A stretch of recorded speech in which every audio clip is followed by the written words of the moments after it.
Aujourd'hui, la médiathèque accueille le conteur et créateur d'histoire Christian Herman dans un spectacle participatif qui se déroule avec les classes de la maternelle Victor Hugo. Être conteur nécessite de nombreuses capacités. Et là, c'est le moment. Ah, alors conteur, c'est facile. On raconte, on a une histoire en tête, on la déroule, les enfants la reçoivent.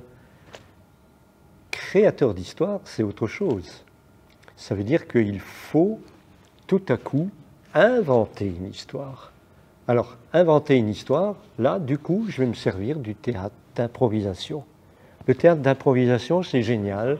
Pas besoin de décor, pas besoin de texte, évidemment, pas besoin de costume. On fait avec ce qu'on a.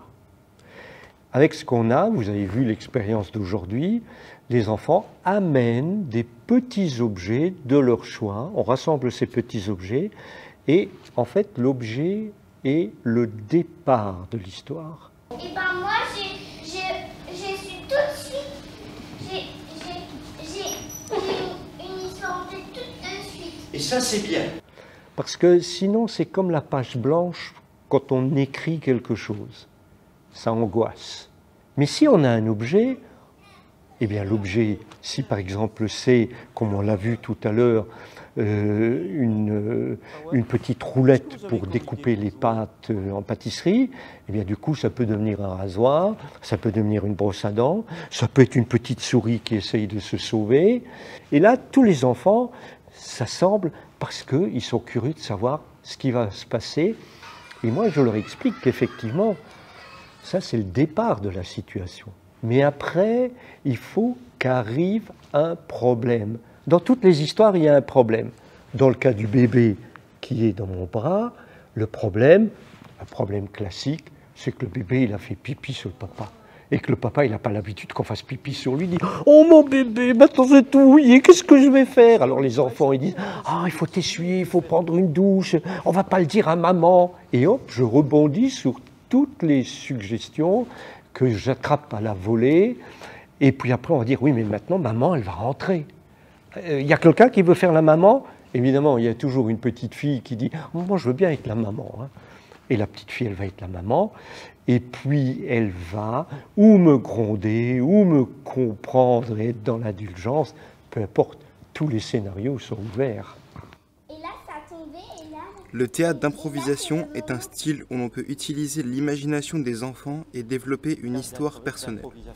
Là, pour stimuler encore plus l'imagination, je vais faire venir un conteur. Donc j'ai fait venir un conteur pour l'ensemble des élèves de l'école Victor Hugo, de la petite à la grande section. Il a d'abord, lui, joué le conteur. Et ensuite, les grandes sections ont pu profiter de 2 cours d'atelier d'improvisation où ils apprennent à la première séance avec les objets qu'amène le conteur, avec les techniques qu'amène le conteur, ils apprennent à faire de l'improvisation. Et comme une évidence, mon travail de maîtresse ensuite, c'est de dire alors, et nous, et vous, à vos maisons, est-ce que vous pourriez trouver des petits objets qui rentreraient dans une valise, comme la valise du conteur, qu'on imaginerait détourner, c'est-à-dire on va prendre une boîte de conserve et tout à coup, on retourne la boîte de conserve, elle devient un petit tambour ou bien une boîte à œufs, comme l'a proposé Alessia. Et si on l'ouvre, elle devient un téléphone portable à clapper.